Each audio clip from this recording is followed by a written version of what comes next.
Espace TV, le 22h.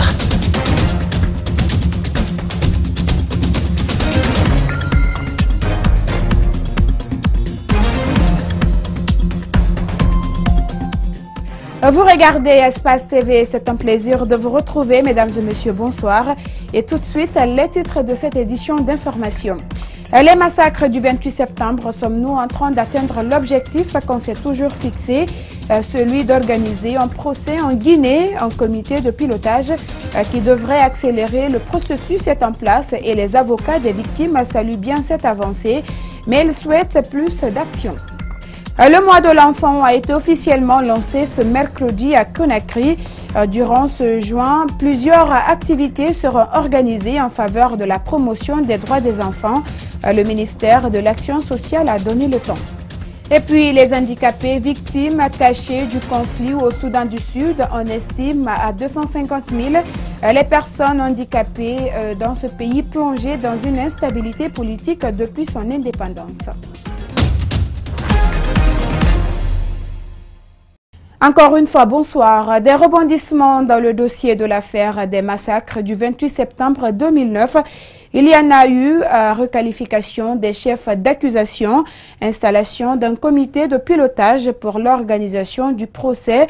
En sont des exemples dans la procédure qui a inculpé 15 personnes depuis 8 ans, mais des questions restent encore non répondues qui empêchent le capitaine Moussa Dadis Camara et le général Konaté de s'exprimer alors que Toumba est aux arrêts.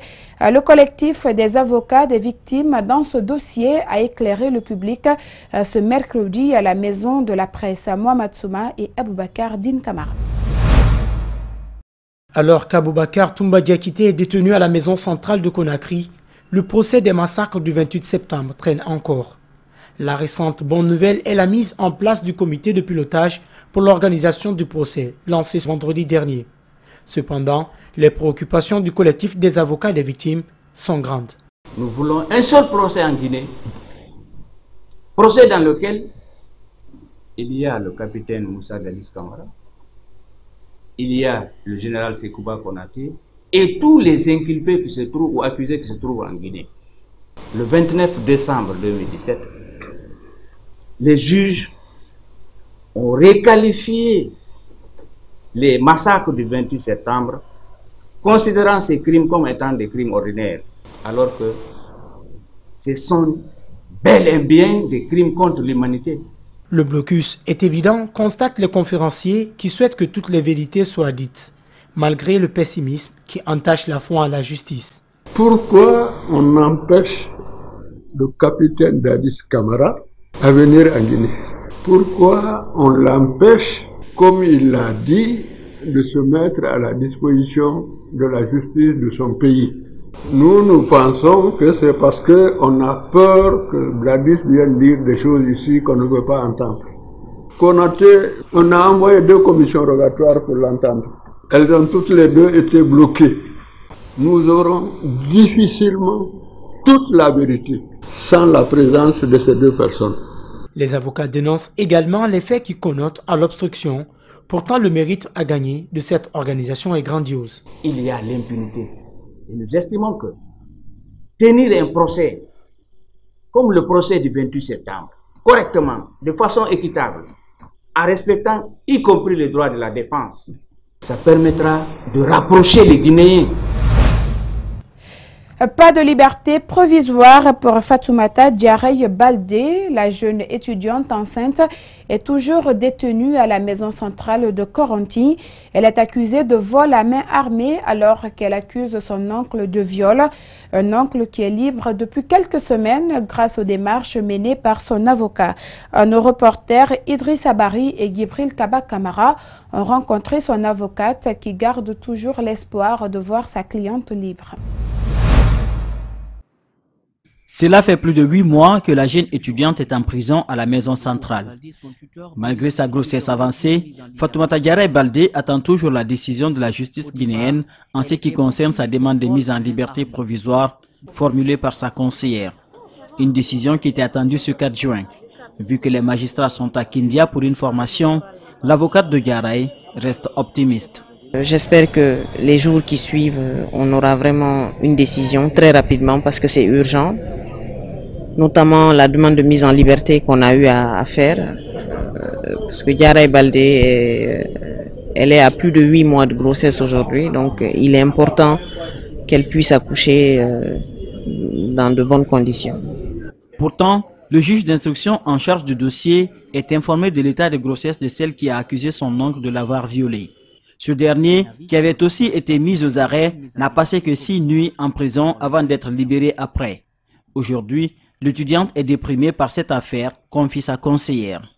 Bon, je pense qu'elle est démoralisée et ça se comprend. Et on essaie de lui apporter tout le soutien nécessaire pour qu'elle comprenne que quelque part les aléas de notre système judiciaire fonctionnent comme ça. Ça peut prendre du temps. Mais aussi, nous, on a quand même quelques inquiétudes. Parce que il ne faudrait pas que Diarra accouche en prison. Et il ne faudrait pas que cet accouchement-là lui cause des préjudices. Selon le site guinépanorama.com, la jeune demoiselle a tenté de mettre fin à ses jours en prison en ingurgitant de l'eau de javel. Ceci parce qu'elle semble avoir perdu tout espoir de se retrouver un jour dehors. Selon les informations, elle est maintenant hors de danger. 2 présumés ravisseurs libanais ont été présentés ce mercredi à la direction de la police judiciaire. C'est un homme d'affaires, mais aussi leurs compatriotes qu'ils ont essayé de rançonner en complicité avec un Guinéen qui a pris ses jambes à son cou.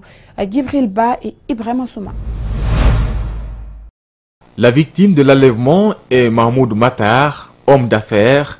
Ce dernier a reçu un coup de fil de ses 2 ravisseurs pour lui dire de les trouver dans un bâtiment où il devait lui remettre de l'argent que sa femme lui a envoyé depuis le Liban. La suite a été ceci. Quand le monsieur a été fait prisonnier, ils ont demandé la rançon et aussitôt la police judiciaire a été alertée par la communauté libanaise. Nous avons commencé les recherches et nous étions en ligne via le président de la communauté libanaise à Conakry. Et on était en ligne avec les ravisseurs. Et petit à petit, nous avons pu cadrer, localiser les sources d'appel et jusqu'à identifier précisément où était détenu M. Mahmoud Matar. Ce qu'il faut savoir aussi, Mohamed Béchar est un ancien employé de Mahmoud Matar. Lui et ses complices ont demandé à leurs victimes plus de 700 millions de francs guinéens. Cela ne passera pas comme prévu. Pourquoi vous l'avez attaché? Oui, je t'ai dit à cause de l'argent. C'est ça. Auparavant, vous connaissez bien M. Matar? Oui, oui. C'est moi seulement, je le connais bien. Il était gentil envers vous? Il n'y a pas à faire de business avec nous. Mais je le connais comme j'ai le Libanais. La victime est saine et sauve. Les 2 Libanais, eux, sont pour l'instant à la disposition de la direction de la police judiciaire. Le 3e complice est en fuite et les hommes en uniforme sont activement à sa recherche. Et comme je vous l'annonçais dans les titres, c'est parti ce mercredi pour le mois de l'enfant guinéen. Le coup d'envoi a été donné à travers une conférence débat autour du thème « Aucun enfant laissé pour compte pour le développement de l'Afrique ». L'initiative est du ministère de l'Action sociale, de la promotion féminine et de la protection de l'enfance. L'événement a mobilisé à l'université Gamal Abdel Nasser de Conakry plusieurs acteurs. Suivez. Le mois de l'enfant, inspiré des manifestations des enfants de Soweto en Afrique du Sud en juin 1976, est une occasion pour les acteurs de la petite enfance d'interpeller chacun sur la situation des enfants africains.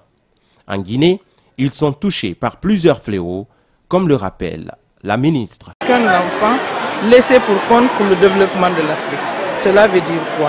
Cela veut dire qu'à tous les niveaux, quels que soient les programmes que nous mettons en place pour l'émergence de notre continent, si les enfants ne sont pas pris en compte et qui sont majoritaires au niveau des populations, il va sans dire que nous ne pourrons pas atteindre les objectifs. Les partenaires s'investissent aussi dans la protection de la petite enfance. Il compte notamment aider la Guinée à mettre en place un système cohérent et efficace. C'est vraiment un mois où on va réfléchir et trouver des solutions pratiques pour la promotion et la protection des droits des enfants et des jeunes.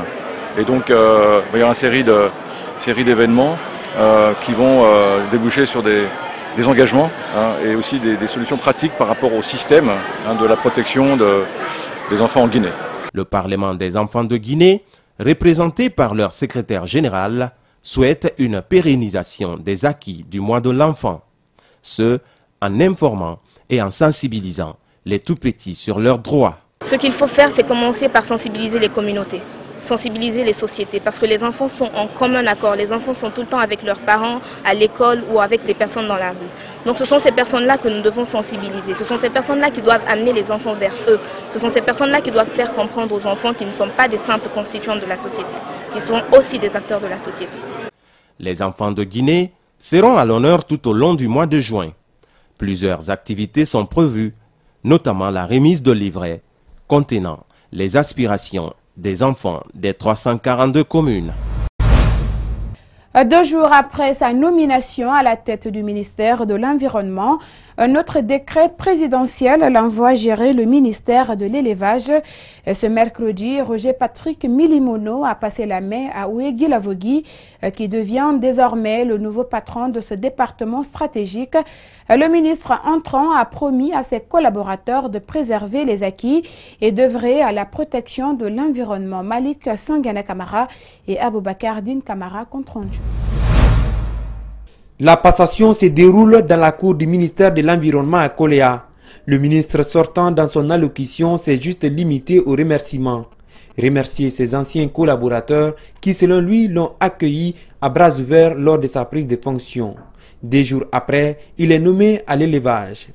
La Guinée fait face aux multiples problèmes environnementaux, entre autres sécheresse, insalubrité, la coupe abusive du bois, changement climatique. Pour relever ces défis, le ministre entrant tend la main aux techniciens de son département, aux partenaires pour la réussite de sa mission.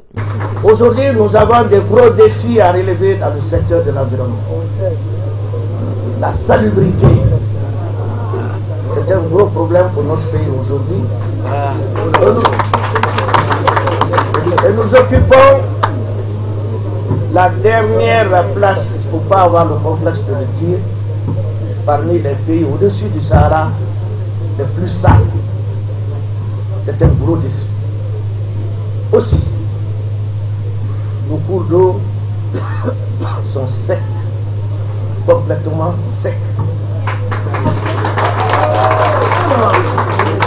Les cours d'eau sont taris. On ne respecte plus la forêt. C'est le déboisement partout et partout. C'est un gros défi. Je vous tends également donc à mes deux mains en m'adressant au cadre technique de l'environnement à m'aider afin de relever ce défi avant la fin de la deuxième mandature du professeur Alpha Condé. Pour sa part, la section syndicale a souhaité une bonne prise de fonction au ministre entrant avant de faire quelques recommandations dans le but d'améliorer le travail. Il s'agit de la formation continue du personnel, la dotation du département en bus de transport.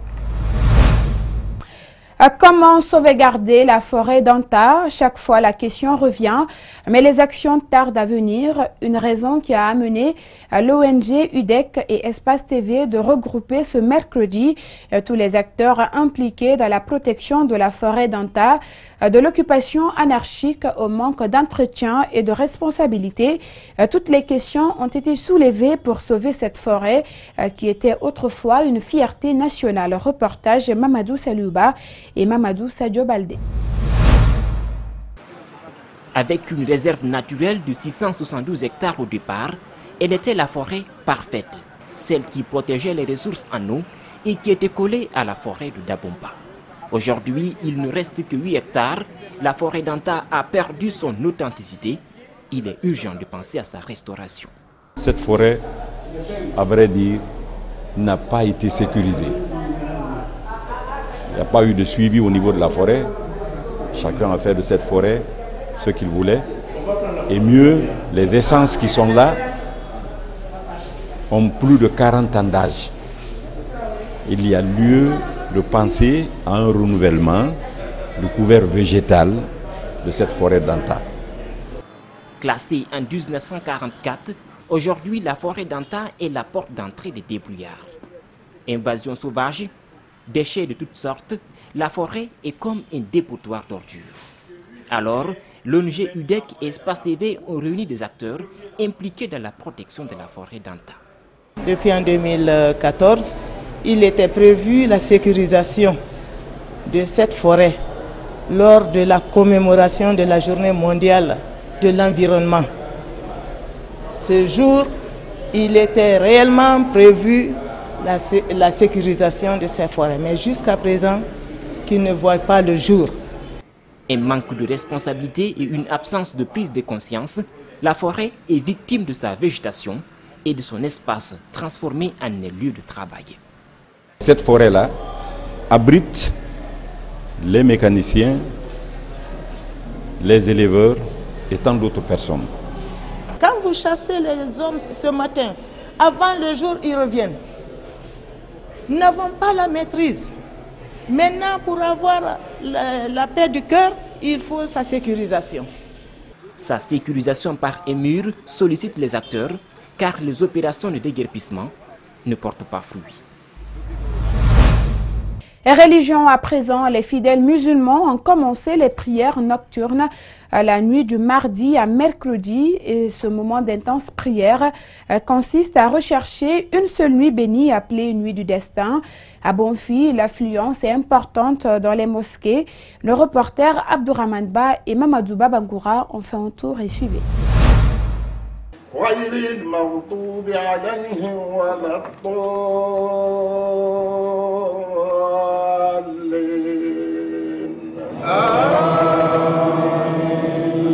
À compter de la 20e nuit du mois saint de Ramadan, les fidèles musulmans affluent les mosquées pour accomplir des prières nocturnes.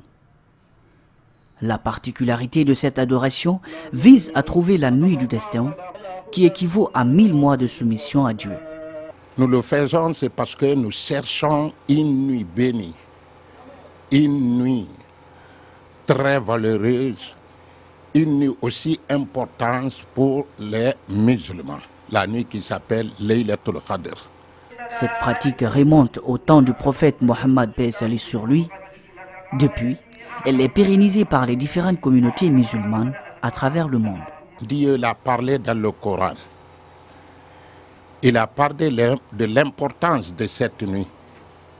Il a parlé aussi, non seulement son importance, mais ce que les musulmans vont avoir dans cette nuit, comme bénédiction, comme réponse à leur appel par le bon Dieu, mais aussi la nuit qui efface leurs péchés. Ce fidèle travaille dans l'administration. Malgré ce problème auquel il fait face, son engagement est inébranlable. C'est un appel pressant pour ceux qui, de près ou de loin, ne veulent pas participer à la recherche de cette nuit. Donc je les invite à faire comme nous les fidèles musulmans, parce que nous sommes habitués à le faire chaque année, depuis près d'une décennie maintenant. Cette pratique va continuer jusqu'à la veille de la fête de l'Aïd el-Fitr, qui marquera la fin du jeûne des musulmans. Signature de convention ce jeudi entre la Société des eaux de Guinée et la Société Orange. La société de téléphonie a mis en place une nouvelle plateforme qui va permettre aux clients d'éviter les pénalités de retard en ce qui concerne le paiement des factures d'eau. Mohamed Valek Touré et Alouba nous signent ce public reportage. C'est une nouvelle plateforme de paiement des factures que la Société Orange et la Société des eaux de Guinée SEG ont initié pour permettre à leurs clients de pouvoir payer leurs factures sans se déplacer. C'est un produit innovant pour la SEG et pour nous. C'est un produit très important. C'est un pas très important que nous avons réalisé ensemble avec le directeur général de la SEG et qui, pour nous, nous pensons que ça facilite les conditions de vie des populations guinéennes. Permettre aux clients d'éviter les pénalités de retard Améliorer le recouvrement de la société sur l'étendue du territoire national, ce sont les nouveaux défis que veut relever la Société des eaux de Guinée SEG. Le paiement des factures peut désormais s'effectuer via Orange Money en tapant star 144 dièse, suivre les instructions et payer selon le montant indiqué dans la facture. La mise en place de ce produit, comme je le disais, n'empêchera pas à un client qui souhaiterait peut-être faire le déplacement pour une agence dans le cadre du paiement de sa facture de maintenir cette opération. Ça va toujours être maintenu. Payer sa facture en étant chez soi, payer sa facture en étant au bureau, payer sa facture en étant même en déplacement, en voyage à l'étranger, je pense que c'est un gain énorme pour le client en termes de gain de temps et de déplacement. Cette signature de partenariat devrait mieux rapprocher la SEG de ses clients et la société Orange élargit son champ d'action dans divers domaines à travers le pays. Sur le continent, les handicapés sont les victimes cachées du conflit au Soudan du Sud. On estime à 250 000 les personnes handicapées au Soudan du Sud. Omod James a 27 ans, il est aveugle et paralysé du côté gauche.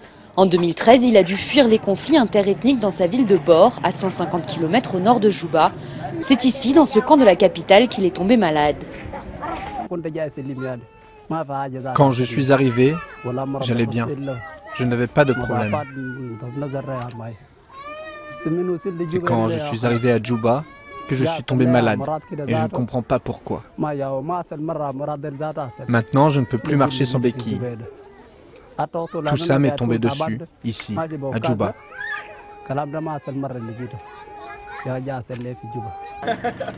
On estime à 250 000 le nombre de personnes handicapées au Soudan du Sud. 200 d'entre elles vivent dans ce camp. Niamet avait 7 ans quand son village a été attaqué. Depuis 4 ans maintenant, elle vit ici dans le camp de réfugiés de Mahad. Cela m'a beaucoup touchée. Elle n'est pas capable de marcher et elle est tout le temps avec moi. Je ne peux pas la laisser seule parce qu'elle ne peut rien faire seule. En 2015, le gouvernement a voté une loi en faveur des personnes handicapées, mais 3% seulement du budget de l'État est destiné à la santé. 15% de la population vit avec un handicap. Mais quand on vient dans un pays comme le Soudan du Sud, le pourcentage est plus élevé parce que tous les jours, des personnes sont blessées et donc le nombre augmente. Si ça continue comme ça, les personnes handicapées seront les plus vulnérables.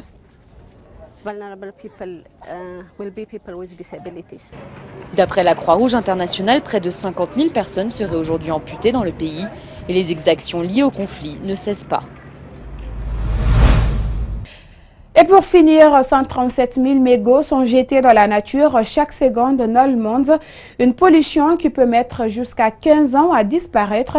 Une entreprise du Finistère s'attaque au problème en recyclant les déchets bourrés de substances chimiques toxiques. Elle les transforme en matériaux de construction pour fabriquer du mobilier urbain. Depuis quelques mois, les rues de Plougonvelin dans le Finistère sont plus propres. De nouveaux cendriers sont apparus pour inciter les fumeurs à ne plus jeter leurs mégots par terre. Je ne vais pas vous dire que c'est parfait, mais c'est nettement mieux.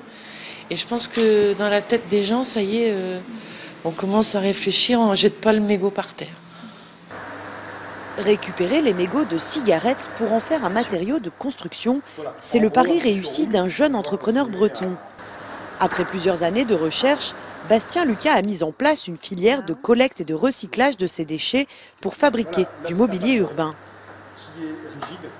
C'est vraiment le sens le plus profond de notre activité, d'amener donc le fumeur à ne plus jeter les mégots de cigarettes par terre et de démontrer que cette matière est recyclable dans une unité spécifique, parce qu'il s'agit quand même d'un déchet dangereux. Première étape du recyclage, les mégots collectés auprès des entreprises et des collectivités doivent être triés et isolés des autres déchets. Il faut retirer tout ce qui est touillettes, gobelets, chewing-gum, tout ce qui n'a rien à voir avec les mégots de cigarettes. Vient ensuite une phase de broyage pour séparer le mégot des cendres. puis le filtre est dépollué par un lavage à l'eau. Une fois séché, il est de nouveau broyé pour obtenir une matière prête à être chauffée.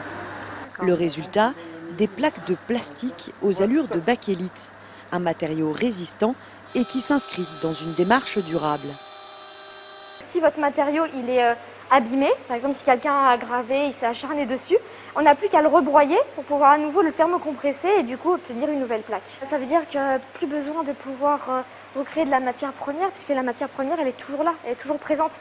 Donc c'est vraiment un plus et ce qui permettrait en même temps de, comme on disait, en fait notre but c'est de sortir ce déchet du statut vraiment de déchet et en obtenir un bien. Depuis son lancement, la TPE a recyclé 4 tonnes de mégots et compte aujourd'hui une 50aine de clients, des entreprises mais aussi des communes. Plougonvelin paye 220 € par trimestre pour assurer les collectes. À terme, la ville devrait s'y retrouver car plus de mégots par terre, c'est moins de travail pour les services techniques de la mairie et des plages débarrassées de ces déchets qui mettent environ 15 ans à se dégrader. Et voilà, c'est la fin de cette édition d'information réalisée par toute l'équipe d'Espace TV. Merci à tous de l'avoir suivi et l'info continue sur notre site web à www.espacetvguinée.info et bonsoir.